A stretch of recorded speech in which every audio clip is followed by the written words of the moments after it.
Hello दोस्तों, मैं Virendra Kumar advocate आपका फिर से अपने यूट्यूब चैनल पर हार्दिक स्वागत करता हूं। जैसा कि आपको पता ही है, आजकल सर्दियां चली हुई है तो बाहर घूमना फिरना तो हो नहीं पा रहा है। तो आपको पता है कि मैं एक एडवोकेट हूं, तो उस तरह के एक्सपीरियंस आपसे शेयर करना चाहता हूं। तो जैसे कि मैं 2002 से वकालत कर रहा हूं, उसके दौरान मैंने कई टेस्ट दिए, HJS के दिए, हायर जुडिशरी के दिए, ADA के दिए। तो मैंने ADA के टेस्ट 4 बार दिए हैं और मैं चारों बार क्वालिफाई कर पाया उनको। और शायद मैं जो मेरा लास्ट चांस था उसमें मैं सेकंड टॉपर भी था। लेकिन आगे इंटरव्यू से मैं हर बार ही बाहर होता गया और लास्ट टाइम भी बाहर ही हो गया।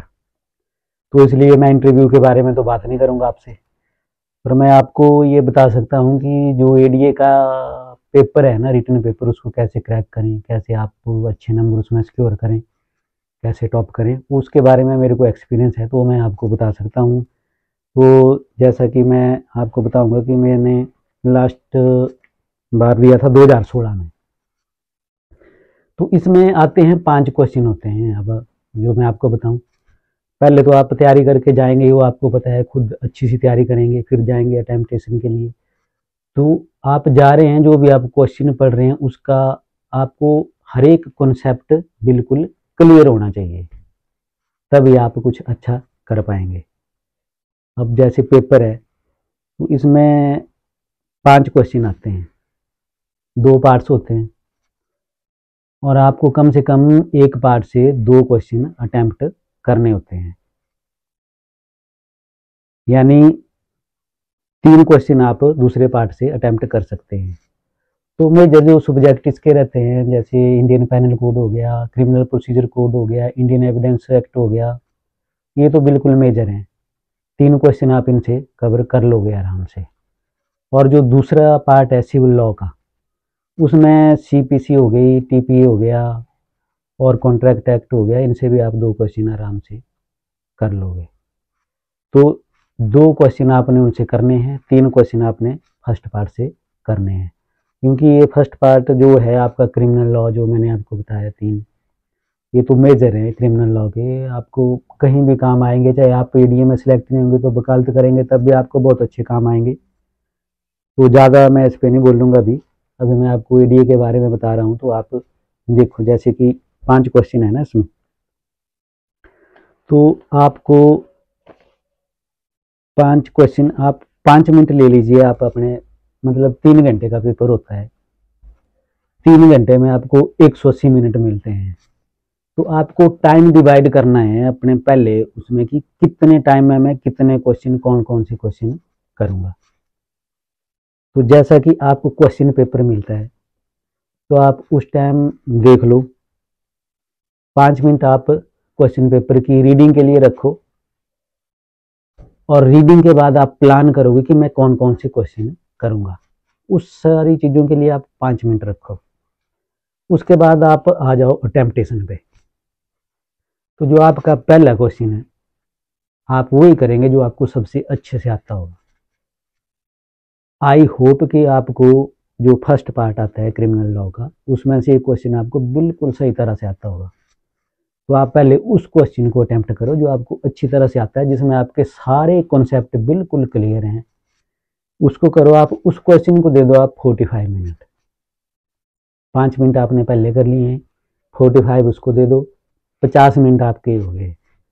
उसके बाद आप करोगे दूसरा क्वेश्चन, उसमें भी आपके कॉन्सेप्ट क्लियर होने चाहिए सारे, उसको दो आप 40 मिनट।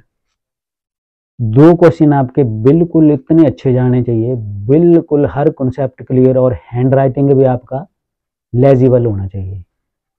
एग्जामिनर को ये नहीं लगे कि मैं जो ये नहीं पढ़ पा रहा हूँ, इसका ये नहीं पढ़ पा रहा हूँ। वो बिल्कुल लेजिबल हैंड राइटिंग होना चाहिए आपका। फिर आपके हो गए 90 मिनट। 5 आपने दे दिए क्वेश्चन पेपर की रीडिंग को और अपनी प्लान बनाने के लिए कि आप सारा अटेम्प्ट कैसे करोगे। 45 आपने दे दिए पहले क्वेश्चन को, 40 आपने दे दिए दूसरे क्वेश्चन को। तो आपके 90 मिनट इसमें पूरे हो गए। अब आपके पास बचे 90 मिनट और। तो 3 क्वेश्चन आपके पास रहते हैं, 30-30 मिनट में आप 3 क्वेश्चन भी अटेम्प्ट करो। कोशिश करो आपका हैंड राइटिंग बिल्कुल लेजिबल हो, स्पष्ट हो, कॉन्सेप्ट आपके बिल्कुल क्लियर होने चाहिए।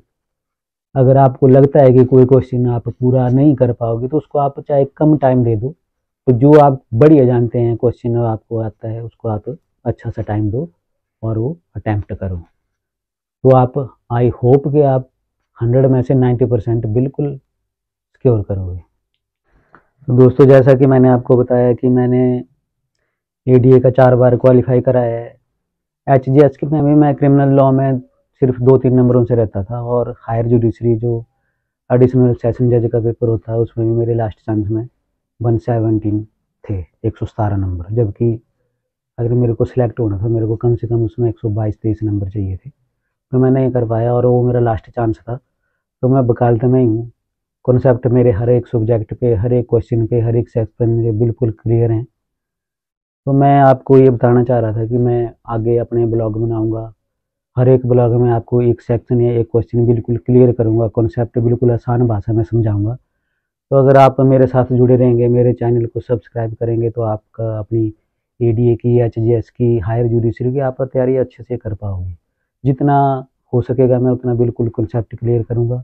आपको अगर कोई उसमें क्वेरी है, कोई क्वेश्चन है, तो आप मुझे कमेंट में दे सकते हैं क्वेश्चन। मैं आपके हर एक क्वेश्चन का आंसर देने के लिए बिल्कुल रेडी हूँ, 100% रेडी हूँ।